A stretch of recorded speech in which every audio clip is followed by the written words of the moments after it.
Hey guys, welcome back to the next episode of Bayou Chronicles. We're your hosts. I'm Bethany. I'm Crystal. And on today's episode, before we get started, I wanted to say a quick thank you to everybody that has already subscribed to us, that has given us those 5-star ratings. We really appreciate it. And as always, if you need to email us or get in contact with us or send us anything that you'd like to see us talk about, or maybe something you've personally experienced, you can email us at bayouchroniclepodcast@gmail.com. And you can even follow us on Instagram at bayou_chronicles.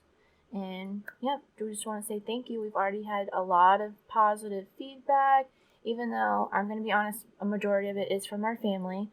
It doesn't matter. But it's support, and it's giving us some reviews and subs, and we're just really thankful because we literally FaceTimed each other yesterday when the first episode went live, and it was just like, it was insane, and I burnt my dinner, but it was worth it. I also screen recorded your reaction to it. I forgot to tell you that. But thanks so much. And then, yeah, let's get into episode 3. So today's episode, like we said, each week we do something different. Week 3 of the month is paranormal, and we couldn't really think of something. We kept thinking of major things and some personal things that maybe we want to save for later. So I literally FaceTimed my mom, and I said, Mom, the first thing that comes to mind, me and Crystal are going to talk about. And of course, she jotted off a few things that are from our hometown, and to find research, I would literally have to wait till I go home next and interview some people. So we decided today's episode, we are going to talk about Robert the Doll. I guess we have like a Florida trend going because this comes all the way from Key West, Florida. And yeah, I'm excited for this, and I'm going to hand it off to Crystal. Yeah, so before I get started, let me just say I had absolutely no idea about any of this at all. Like, everything was completely new to me. And I also don't like dolls at all. So when Bethany started talking about it, it really creeped me out.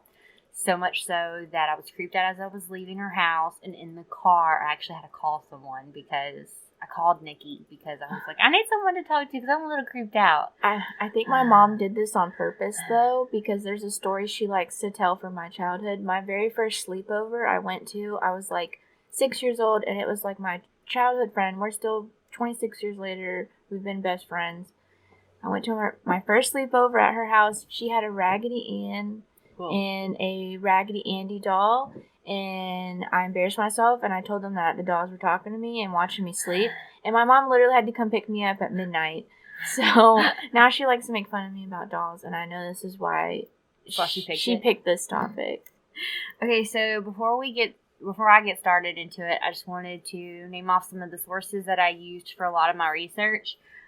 Most of it actually came from a book called Robert the Doll by David Sloan. He's like a paranormal writer who... literally the amount of detail in his books is ridiculous. I also went to the official website for the Robert the Doll exhibit and then watched a really cool video on YouTube from Edge of Nightfall. Bethany watched that one too. Yes. It was pretty cool. It was intense. That was the best one that I found. I even looked up a few things on Amazon Prime, which, once again, Amazon, if you're listening, sponsor us. But it was really good. So, I'm going to kind of tell 2 stories. One's going to be like all the legends around him. And then the other part's going to be like the factual side of it. And to me, they're both kind of creepy. And did you watch the crazy guy on YouTube that did the fake or real? I didn't watch that one. You need to go back and watch that one. And like, I wonder if something's happened to him since he's posted that on YouTube. Okay, so if you aren't familiar with who we're talking about, Robert the Doll is a haunted doll that some say inspired the doll in the movie Child's Play. So he's like the original Chucky. In 2009, I'm going to butcher all of these names. That's fine. So do not come for me. Dr. Corey Convertito, Michael Gieda, and the author David Sloan. They all conducted, I guess, like a doll autopsy of Robert the Doll. Okay. I guess that's the best way I could describe it. So, like, they did, like, an x-ray. They, like, went inside to see what he was, like, stuffed with. And they determined he's 40 inches tall. Mm-hmm. His eyes are black wooden buttons. Mm-hmm. He weighs about 6 pounds. The inside of his body is a type of, like, woven wood straw. And then there's wires throughout his body to give, like, support. So there's, like, supports in his hands and, like, his hip area just to kind of give him, I guess, to help him stand up, and his arms to, like, move, I guess. And there's evidence, obviously, that repairs have been done through over the years, including one of his ears has been replaced. Which, looking at him for how old he is, he looks pretty good. Which he does get cleaned regularly, which I'm sure you'll talk about that later in the episode.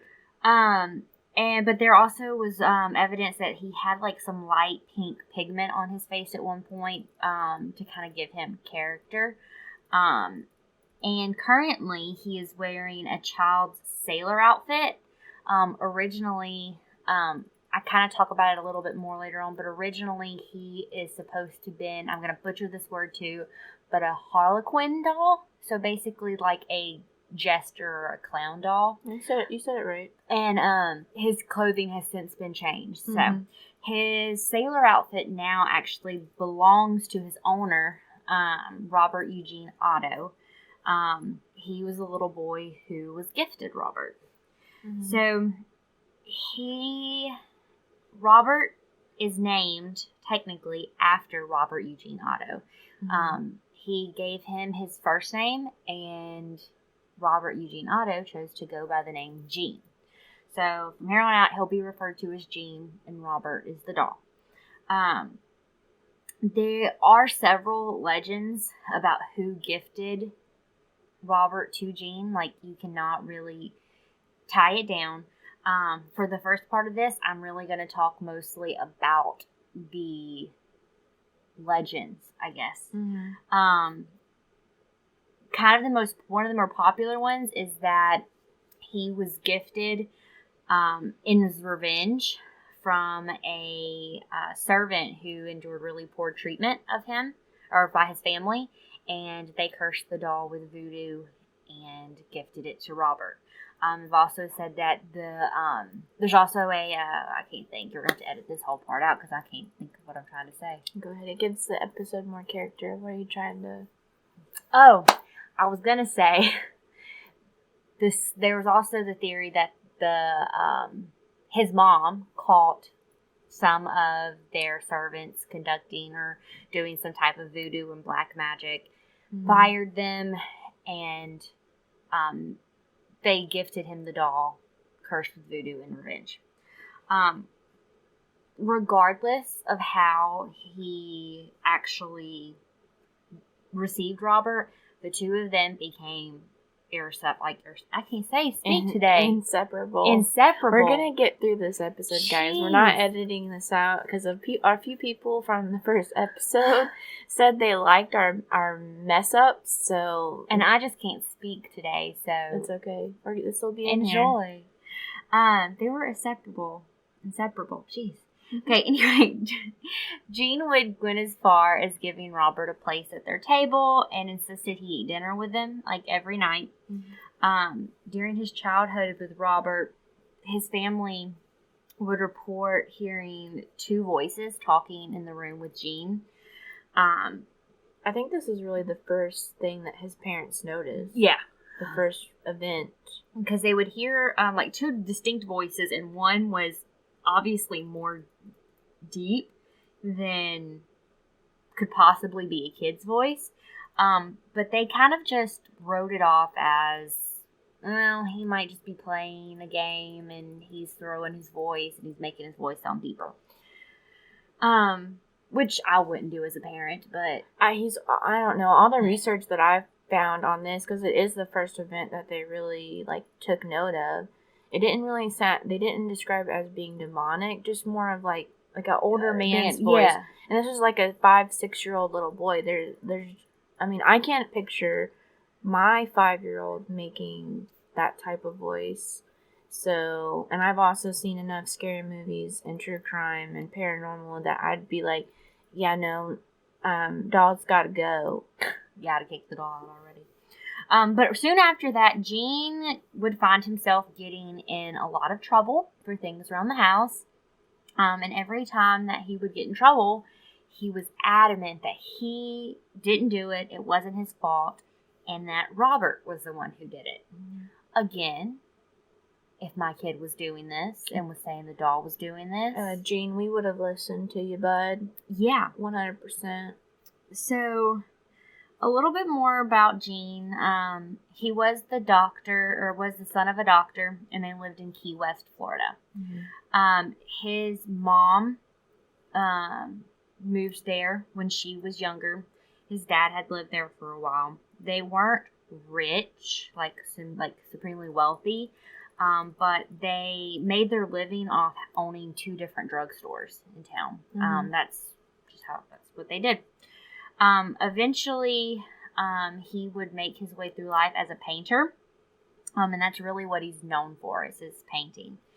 He found himself in Paris, which is where he met his wife, Anne, and this is where it gets weird, in my opinion, because as a wife, if my husband did this, I don't know that we'd be married. It was wild researching this. Oh, they're so strange. But anyway, so Gene's sister dies, or is close to death, so they come back to Key West. He cares for his sick sister, and then she passes away. Well, this is when Anne discovers that Gene has made the attic of this house into Robert's special place. And he has gone as far as to install child-sized furniture throughout the attic just for Robert to have. So Robert has a bed to sleep in, a couch to sit on, a desk, all this kind of stuff.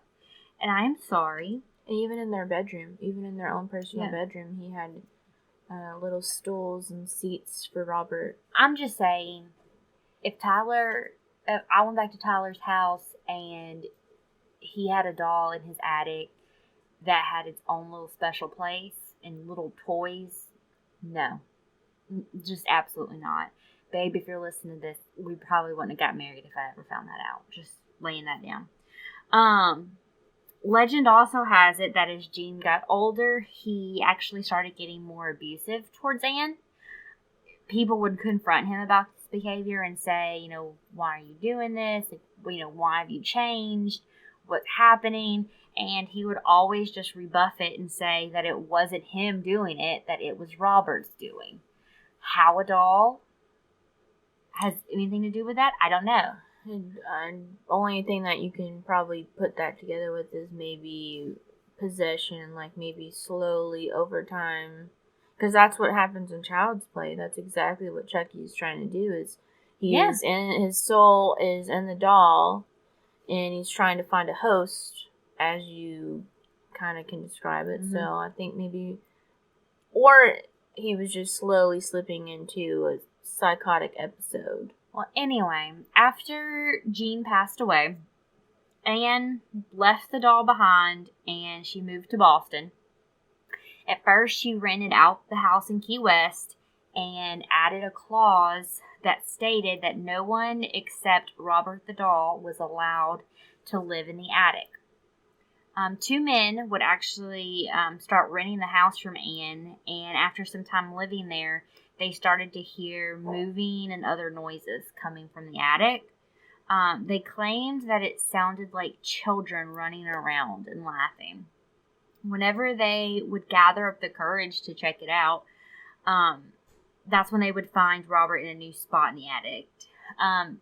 They said that it took them a while, in the sources that I read, it said it took them a while to figure out that he was moving, because they thought that each other was playing a trick on them. So one person would go up and check it out and the doll would be in a new place, but they thought it was the other person who had just moved it to freak them out. And it wasn't until they started having that conversation that they realized that he would be on the couch one day, and another day he would be sitting on the chair with his arm propped up over the side. Needless to say, I would have noped out of that house so fast. if it was just like a ghost, like a regular run-of-the-mill ghost, we probably would have been okay. And I would have been like, okay, we're going to cohabitate here. At least though he was being subtle, like subtle random movements. What if they went up there and he just full on started like first thing that comes to mind, have you watched Get Out, the movie? No. Where the guy's like full on sprinting. Have you seen the meme I've seen of it? the meme, yeah. Like, I wonder why Robert just didn't full on run at them. I mean, he sounds like a jokester. It sounds like he likes to do little subtle random things. I no. Just the fact that if I saw a doll move, no, I'd have burnt the whole house down. Eventually, they invited their friend Malcolm Ross to visit the attic, and Malcolm was one of the men who first told the story of Robert to these guys, and that's when, as he was telling the story and he was talking about Robert's life, that's when Malcolm first started noticing that Robert's face seems to change expressions. And he said that it wasn't until one of the men made a comment that Otto was crazy for having kept this doll, that he said he looked at Robert and he noticed that his face had like this look of disdain and just like anger of like, why you're kind of talking about the person that's kind of not something you can debunk. Like, a dog doesn't change its facial expression. This is an older hand-sewn doll. That it's not like one of the new dolls that can actually, that's animatronic. Yes. So that's kind of, for the people that's trying to debunk it, that's kind of hard to debunk there. Oh, yes, 100%. So one of the next big recorded occurrences that happened with Robert was after these men left the house, someone else bought the home, and it was a young family, and they had a little girl. Mm-hmm. Well, the little girl obviously found the doll, and what little girl wouldn't befriend this doll? Mm-hmm. I probably wouldn't, because if I had a doll that looked like that, it wouldn't be my doll. Yeah, but it's also not just Robert. He has the little lion plush with him, and we're older, and our generation has seen a lot of horror and stuff. So this is back then. So she was just thinking, oh, it's a new friend. And then us, no.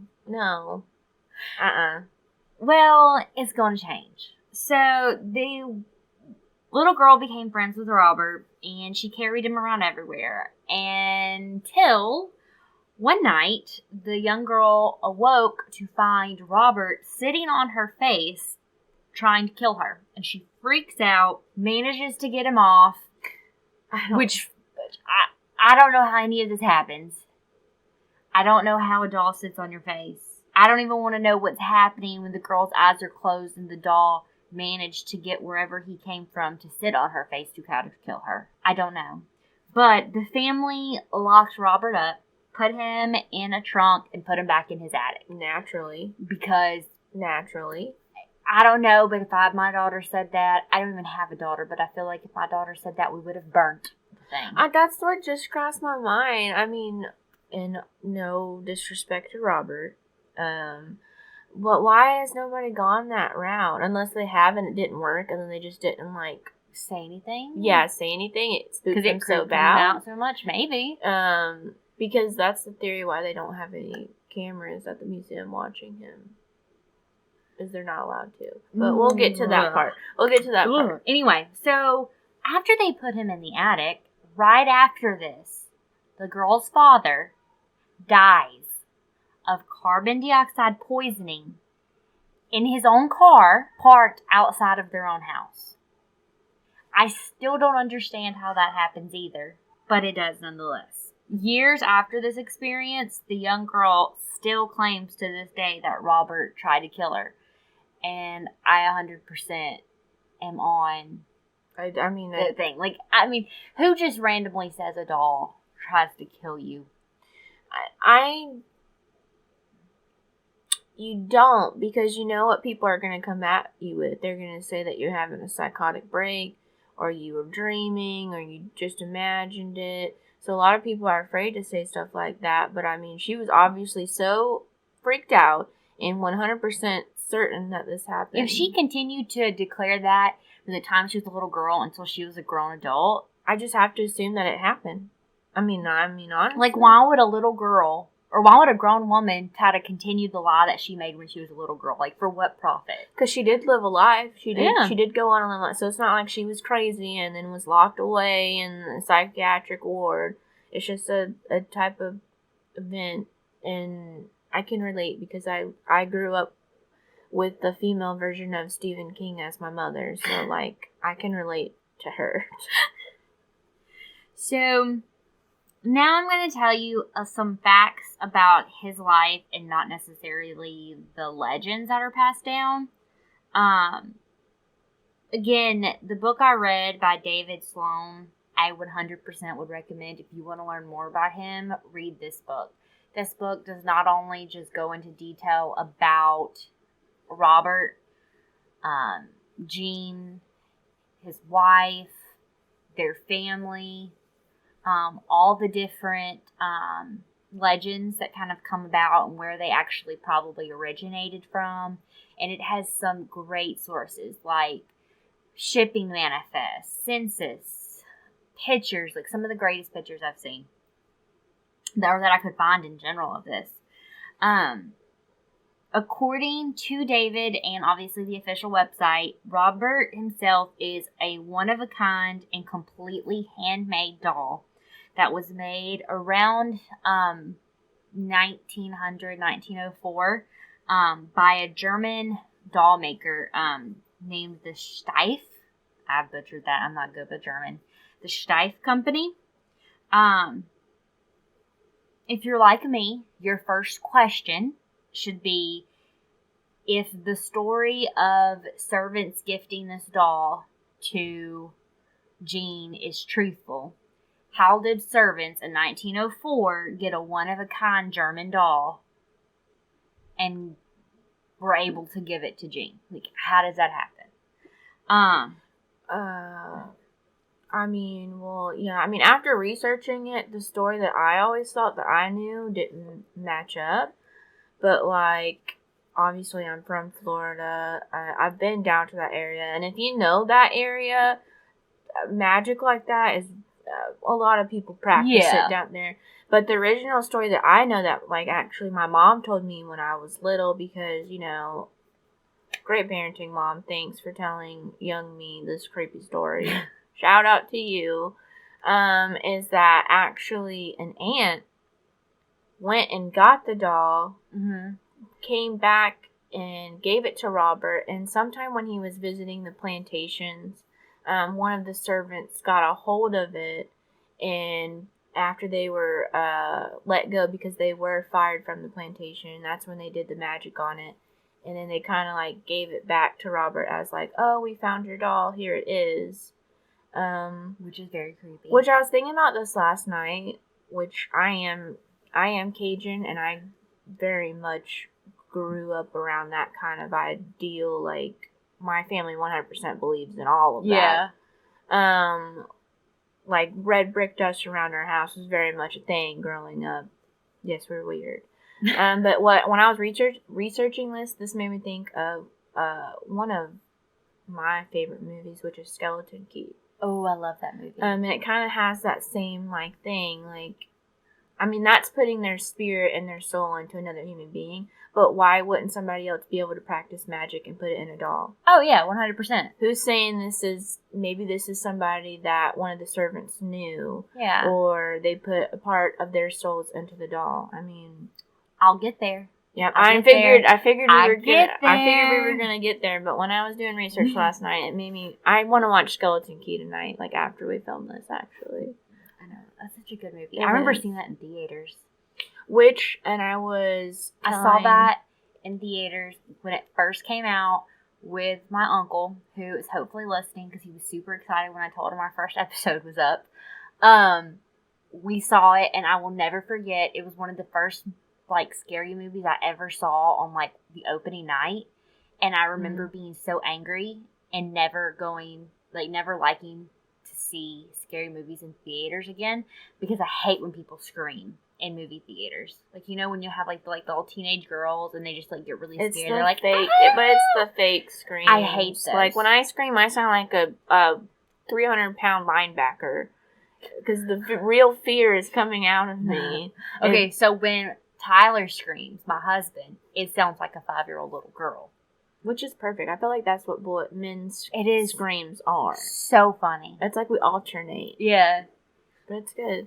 That's exactly what came to mind.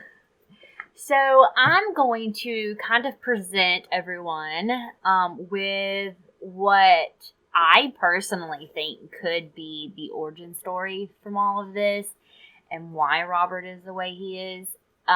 Not because it's like there's an overwhelming amount of evidence. I just kind of really like this idea of the story. I love juiciness and I love drama, so that's probably why I like this story better. But I'm going to introduce you to a new character in this story, or a couple of them actually. There was a William Abbott and his wife Emmeline. Do you know about any of this? I didn't know. I didn't. Okay. Yeah, I'm excited. So William Abbott and Emmeline immigrated to the Key West from the Bahamas. Ooh, I got chills. Okay, so soon after, William began working for Jean's grandfather, named Dr. Joseph Otto. He kind of became his caretaker in life. I'm sorry, I keep saying so much. Y'all can totally hate on me about that, but I know I'll get better. Take a shot every time you hear her say He became his caretaker up until the point of his death. And by all accounts, they ended up having a really great just friendship. Mm-hmm. It was more of like kind of a companionship, but it was just like you're technically hired to take care of me and to do things for me, but I've talked to you so much that you've just became a friend. Even after Joseph's death, William remained really, really close with the family. Jean's father, Thomas, ended up hiring William to work the front counter at the pharmacy. Mm-hmm. He did things around the house for them, just basically was almost like, from what I could tell, was considered more of a friend of the family rather than a servant that they had originally hired him to be. Well, some people, including David Sloan, think that his wife, Emmeline, got too close to the family. And by too close, I mean that there's evidence that points to a theory that Emmeline could have had an affair with Jean's father, Thomas. Ooh, gas all around. I know, drama. This evidence includes the fact that Jean's mother, Minnie, wrote about women coming after her husband, and that there is someone that wants her husband, but she knows she's not ever going to get her husband. Like, this was in her diary. Oh. Emmeline gave birth to a child, and then a few years later lost this child. And when Thomas died, Jean's father, she actually sued the estate, seeking, like, funds, basically.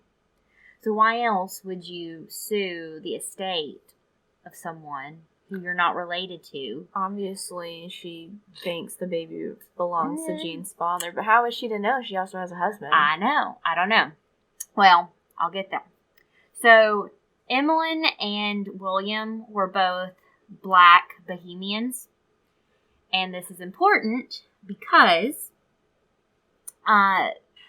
this would let a lot more of the story about not necessarily just Robert, but the entire house that Robert lives in makes sense, because it is suspected, or depending on if you've seen something there, known that the house that Robert lived in is haunted as well. Yeah, because there are a lot of reports of hearing children, and why would you hear children? It's just Robert. Yes. Well, people have reported seeing the ghost of a light-skinned black child running around the house.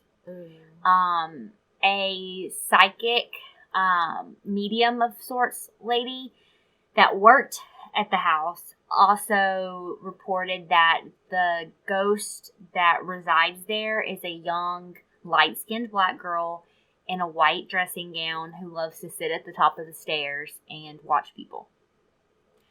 So this would make sense if Emmeline did in fact lose a daughter. That would account for the childlike laughter. Yes, and the childlike laughter.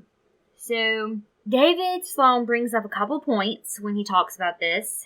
He asks if this might mean that Robert is actually the spirit of this child, and the fact that Jean was so attached to it was because it was actually his sibling, and he knew this, or he found this out after she died, and that's why, he was so attached to it. Having a heart attack anymore. Only thing so if it was a daughter and she passed away at a young age, then why would Robert be projecting a male's voice?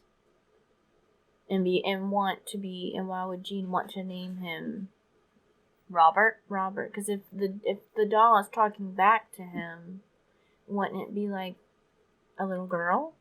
Maybe. I don't know. But he just theorizes that Emmeline could, in a spout of grief, used voodoo to attach and trap her child's soul to the doll. What about the husband, though? I don't know. I couldn't find anything else out about him, honestly. I mean, he's got to be pissed. He's worked with this family and, really cares about them, and here's his wife sleeping with somebody and then has a whole child. This is true. I don't know. There's a lot of plot holes. Yeah. I will agree. A lot of theories. But I like the juicy juice. Yeah, that does add up. Something, has to come out of that. Yeah. That's a lot of drama. That drama just doesn't just go away. Like, there's something there. Well, if this version of the story is true, the question still remains, how did Jean get the doll in the first place? Again, David Sloan believes that he has tracked this down, and I actually really like his theory. And his theory is actually pretty close to Bethany's, what you were told. He suggests, from evidence of letters sent back and forth from Jean's mom to their family in Germany. This is exactly the story that I've always known. That it was actually Jean's mother's Minnie who went to Germany on a trip to Hamburg, got the doll, and brought it back. Mm-hmm. That it was her who originally got it. And this makes sense because there's also a theory out there that his grandfather gave him the doll. Yes, there is. I've heard that that as well. Doesn't make sense because his grandfather died before he was born. Yes. So how does that happen? That's why I've always the Germany story always. So yeah, I think considering it's a one of a kind doll from Germany, it only makes sense that someone in his family got it from Germany and brought it back. And like I said, that doesn't necessarily mean that the spirit was in the doll when they got it in Germany. It doesn't. But when you start to list all the different theories about how Jean got the doll, you can see how over time the story could have evolved. For one, there's a theory that the doll was given to him by a Bohemian woman. Okay, well, this could be Emmeline, because she was from the Bahamas. But guess who else was also born in the Bahamas? Jean's mom. She was born, her family is from the Bahamas. She was a white Bohemian. She was born there, and she came in, I think, 1872. God, that just made me think of Mean Girls. If you're from Africa, why are you white? God. Because I know somebody's going to be like, how is his mom from there and she's so pasty, Casper white? There's different colors of people from different regions, everybody. Look up your geography. That's funny, though, to think about. Someone's going to say that and put it. Somebody is going to email that. Even though we're talking about it, they're still going to say it. Your research is wrong. His mom wasn't. She's white. Yeah, you can. Anyways, carry on. I mean, okay, well, this is going to be a side tangent. It's like when people are from Egypt and Morocco and like Northern African or from Northern Africa and they're technically African. Well, and I've told you this story before when we went on our cruise, and I've actually I felt so embarrassed for the person saying this. And on our cruise, we went to like a trivia night, and it was just like a Disney trivia. And the guy that was directing it, that works on the cruise ship, obviously he's white, but he had a South African accent. And I kid you not, a man in the crowd goes, "But you're white." And then he literally had to go and he felt obligated to give his life story about him living in South Africa, and he's lived there all his life. And obviously, if you're from an area and born in an area, you're gonna have that accent. Like this man on the cruise ship literally thought this guy was faking this accent and was trying, and he couldn't understand how he could be so pale and be from Africa. Did you die of secondhand embarrassment? I died because there's people that are obviously of darker skin color from Africa that have blonde hair and blue eyes. Yes. Anyways, that'll be a podcast for a different day. Yeah, it is a trigger point because it is very annoying. Yeah, that people don't understand things. Let's fast forward. So Anne is gone. Otto, Jean is gone. The house changes hands a couple times, and finally it is purchased in 1974 by Myrtle Reuter. Would you say that's Reuter? I would say that. Okay, and her husband, William. They actually knew the Otto family, so they didn't really know a lot about Robert. They just knew the kind of stories that everyone in Key West kind of knew, that Robert and Jean were really close and that there was creepy stuff that happened sometimes, but that's kind of where they left it. Well, she kind of became Robert's caretaker, going as far as on Christmas Eve, this woman would dress him up and put him in front of the Christmas tree. Again, I'm sorry. As a grown woman, I would not dress up a doll and set it by the Christmas tree, but I think, I know. I digress. They're just carefree people that don't live in fear like we do. I've seen too many creepy things. Well, at first, Myrtle was one of the first people to be like, Robert's just a normal doll. These people who think Robert gave them yellow fever, or Robert killed this person, or Robert moved. She literally called these people nuts. And which is probably why she put him out on display. Probably. Because she probably just thought he was a normal doll and was like, these people are crazy for thinking this. There's no such thing as a haunted doll. Well, they actually ended up moving out of the house, where, like Robert's original house, to a new home. And this is when Robert basically started going crazy, in my opinion. So it wasn't until I think she said, what I read was a couple of months after they lived there, she started noticing that Robert was moving. And she said it was small moves at first. Like, she'd leave his arm one way and then it would be in another position. Or he would be sitting up and then she'd come back and he'd be a little slumped. Or then it started moving to him being on one side of the room, and when she would come back, he'd be on the other. And she really didn't think much of it until the big stuff started happening, like when he would move to a different room or the other side of a room. Well, it freaked her out so much that she decided that she was just going to lock him in a room and just leave him there because she didn't want to deal with it. Shortly after she did this creepy doll locked her in a room. So she's finally going to have to acknowledge. Yes. So he basically forced her to acknowledge the fact that he's a creepy doll. And he didn't like that she moved him out of his house. I kind of feel like that's all Robert wants. He just wants to be acknowledged. He wants to be acknowledged, and he wants that attic room. Yeah, basically. Like, I think that's plain and simple what it is. I would never let my child play with him. And I mean, I concur. But he can have the house. He can have the whole house if he wants. He can take it. So she decided that she is just going to get rid of him once and for all. Just pick him up. She took him and she ended up donating him to the Fort East Martello Museum. They said that she brought him in, wrapped in a cloth, and just said, I need to donate this. I don't want any money in exchange for it. I don't want anything to do with it. I just need you to take it. Which jackpot, because they're making a butt ton of money. Yes. Again, I beg to ask the question, why did you not just burn it? I mean, yeah, throw him in the lake. Something. Throw him in the dumpster. Man, if you would have thrown him in the lake, he probably would have crawled out the lake back into your house. What? Yet again, we said this earlier, though. They might have done all these things, and Robert showed back up in the house. So. Because I can't tell you, I don't know if I think I would feel like I was so crazy that I wouldn't want to tell anybody else what happened. So, if that is the case, I could understand.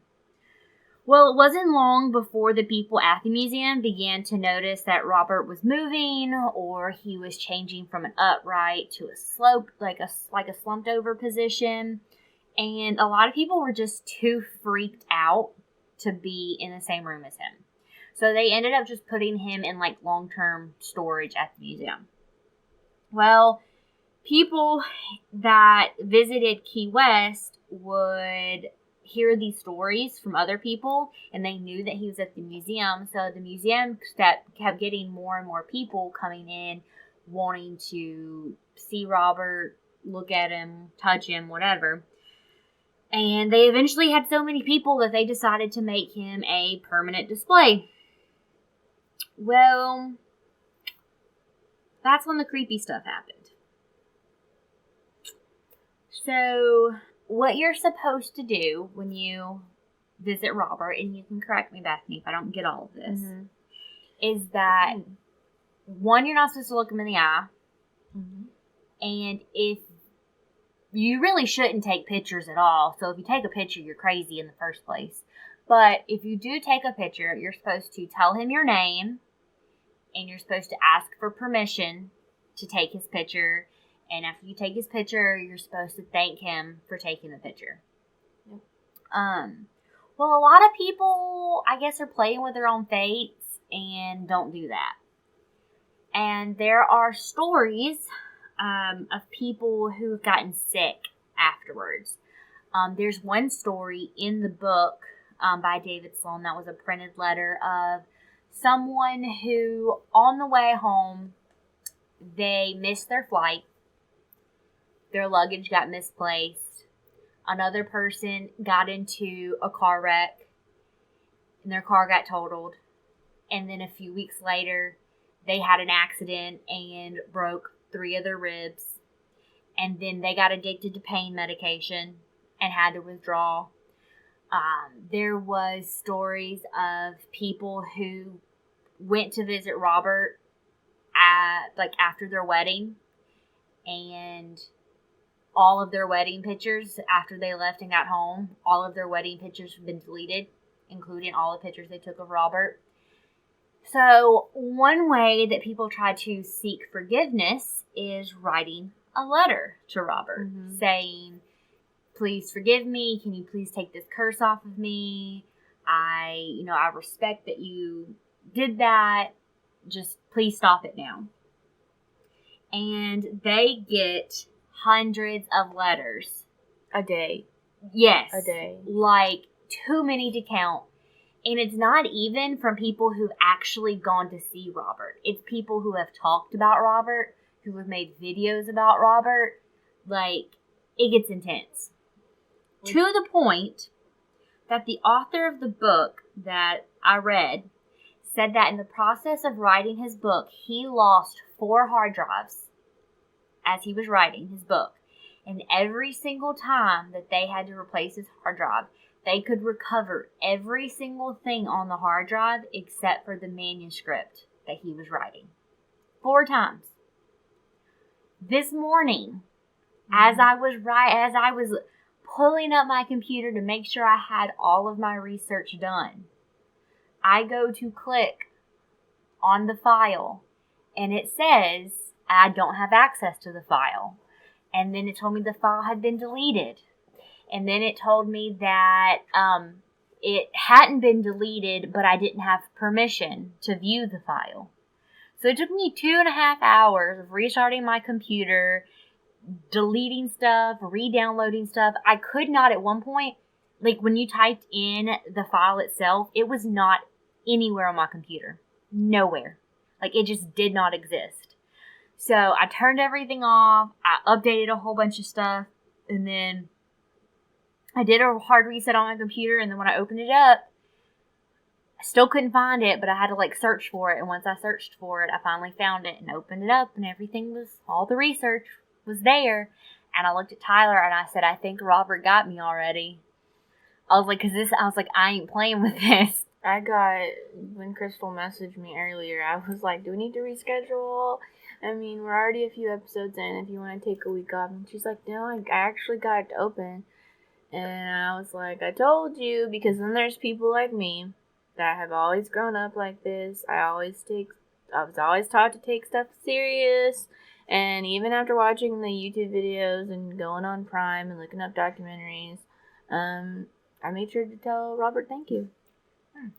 So I do kind of want to end this by reading one letter that someone sent and telling a really creepy story. In the actual house that Robert lives in, it's like a bed and breakfast now. Mm-hmm. And you can stay in it. It's like a little haunted bed and breakfast. Which is a dream of mine. I know. Like, I want to own a haunted, I want to say Airbnb. I mean, that's a good investment, too. I mean, anything spooky, people are going to want to stay at. My mom, to this day, has tried to talk me into going to Colorado and staying at the Stanley Hotel because The Shining is my favorite Stephen King movie. Have you ever been out to Jefferson, Texas? No. I really want to go and stay at the haunted hotels, but I've just never been. We should go. I don't know which room it is, but you can rent, like, the one that's, like, the most haunted, and people, like, it's known for people leaving in the middle of the night. Oh, I probably will. I mean, I believe it.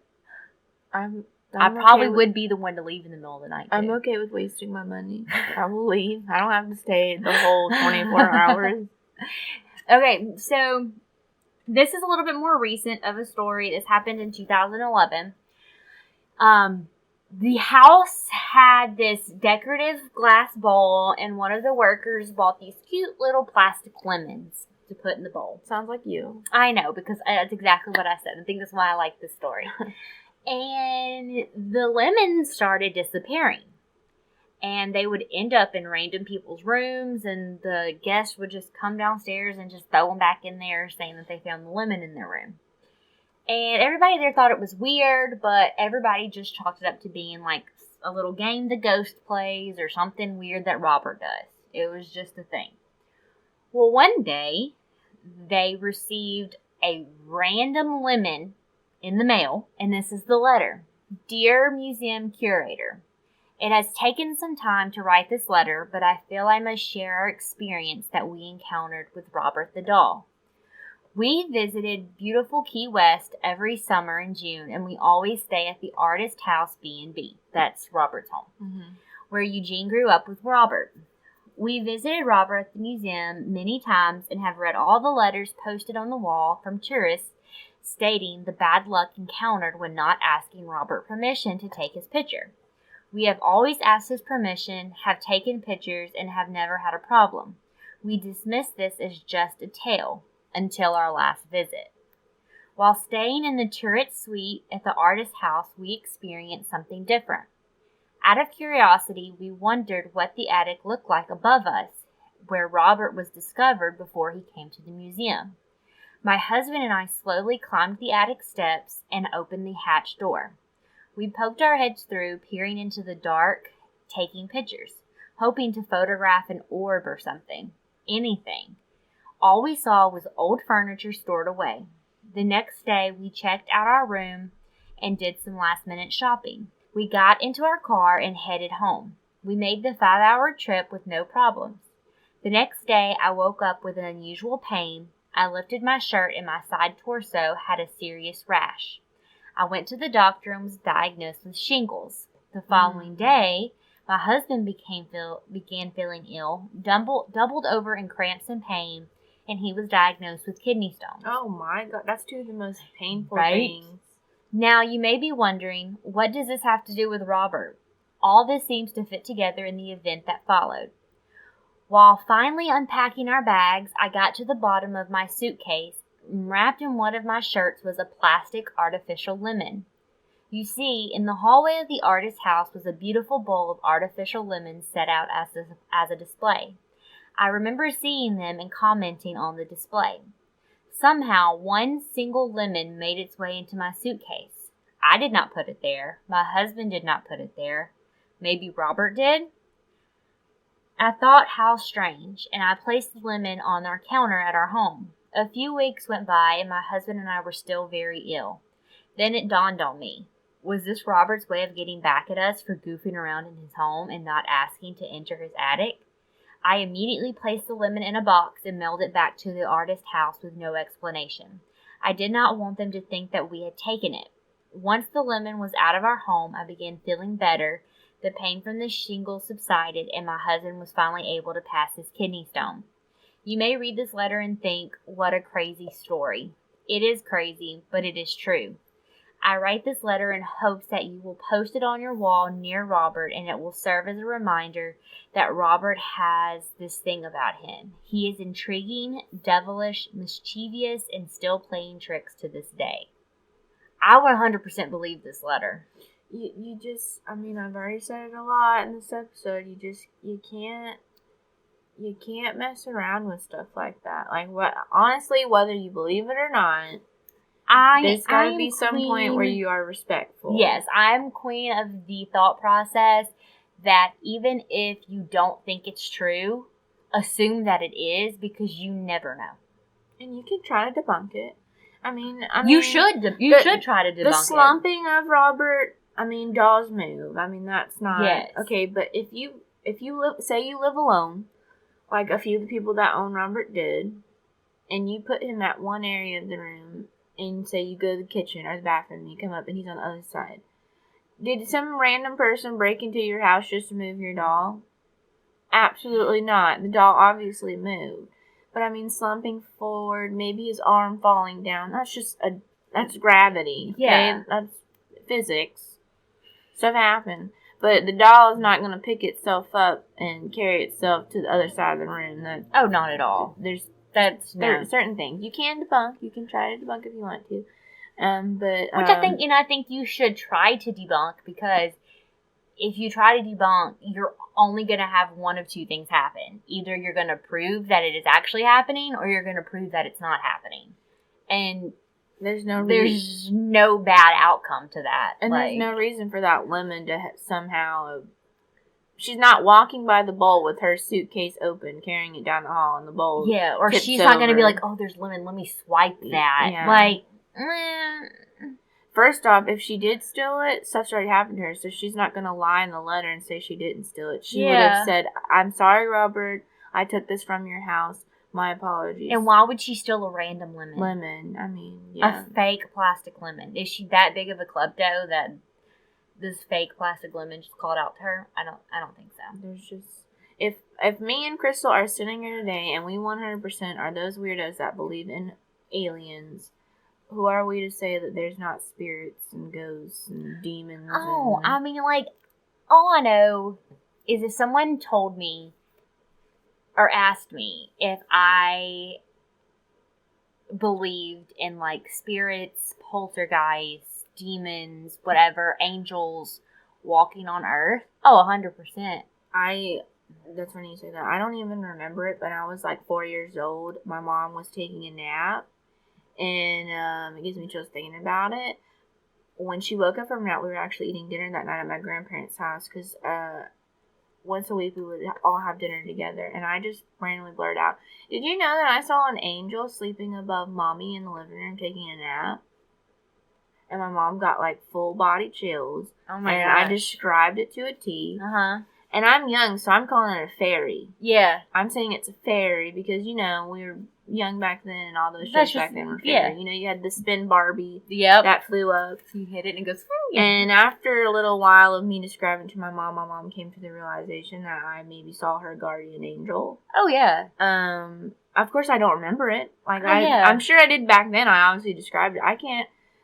So, yeah, you can see things, and stuff definitely happened out there. That reminded me of the story that, one of my coworkers, she was telling me about how we were talking about the whole like spirits and seeing things, and she said that her mom 100% sees spirits and has always seen spirits, and that when I don't remember the exact details of it, but I remember her saying that her mom saw this angel standing outside of their house, like guarding their house for weeks on end. And she didn't say she didn't say anything to anybody. She just saw it, and she knew that, it was there for her protection. And, somebody said something, and like the way that the entire family figured out that the mom was seeing stuff like this was because the mom just kind of casually said, no, that's the angel that's been standing outside the house, for weeks now. And I don't think that people can just see stuff. And I don't think that there are millions of people who are seeing these things just making up stories about it. There's too much. And next month, I'll give a little spoiler. Next month, because like I said, each week of the month we do a different topic, and our third week is paranormal. Next month, we're actually gonna, I haven't told you yet, my mom's coming to town. And I said, 100%. I was like, I know Crystal is going to want you to come on. Oh, definitely. And so watch out for that next month. We'll be doing an episode with my mom. And we'll have to record something for the paranormal week. I've already told Crystal a lot of stories that have made the hair on her arms stick up and full body chills. And, I mean, she's hearing this as a grown adult. I experienced this as a small child. I like I said, grew up with the female version of Stephen King. That's how my grandfather describes her. We still need your grandfather on here, too. We do. And my grandpa, he's been trying to talk my mom in, because she is an artist. She does do cartoon illustrations. We've been trying to get her to sit down, and we even said we would help fund this. And she needs to just put all of her experiences into a book. Oh, that'd be incredible. Maybe a memoir, a blog, I don't care, something. Because my mom's a weirdo, and I can say that, I'm her daughter. And I'm a weirdo too, because for a long time when I was little, I got super scared. And I said, that's not real, Mom. And then like these people with Robert the Doll, more than I kept saying that this stuff wasn't real and my mom was actual lunatic and I'd probably have to lock her in a loony bin when I was older, stuff started happening to me, and it still happens to me, and now my 6-year-old sees stuff. So thanks, Mom. And you have a ghost in your house. I do have a ghost in my house. We were gonna talk about that on today's episode, but I didn't know if I was ready to start sharing personal experiences. So maybe that's one that we'll have to dip the toe in the water, and maybe we'll start with my mom. Let her dip her toe first. I have no personal experiences, so if anyone knows how to make me more accepting and open to these experiences. She's crazy because she keeps saying this to me, and I just keep telling her that one day she's going to wake up and something's going to be standing over her bed. And then I'm going to regret saying this. Exactly. But, I think it's because, I think I say it because I still have, this tinge of doubt, almost. Okay, well, I've never seen anything. I've only had, small kind of creepy things happen to me. I've never had anything big happen to me. So I'm just Also, though, with my family, my grandparents are firm believers that, even those of you out there listening to this now, if you're feeling the same way Crystal is, not everybody is sensitive. Yes. Not everybody is, and I'll throw the word empath out there, because that's more of what I am. My mom is more visual, and there's some people that are auditory, you can hear things. A big thing to listen out is, you might be thinking you're crazy. If you hear your name, a lot, say you're by yourself and you hear somebody saying your name, that might be actually somebody trying to reach out to you. And that does happen, to my brother. My brother's more auditory. My mom's obviously more visual, and I'm more emotional. So, if things is surrounding me, even if, just, say if you're sitting next to me and you're feeling something, I'm going to start getting anxious because maybe you're feeling anxious. Or I'm going to get sad because maybe you're sad. So, maybe that you just haven't... Maybe you haven't tapped into to what field of I don't know what you want to call that. Like, I don't know. It is what it is. Well, thank you guys for listening. Next week is going to be our local case. So we're actually going to pick or present a case from Shreveport here in town. It happened a few years ago. I had never heard of it. I haven't found anybody who I know that's lived here as long as I have that has heard about this case either. But it has been on the news quite a bit. There's information about it on Web Sleuth, which, if you're not a true crime person, why aren't you on Web Sleuth?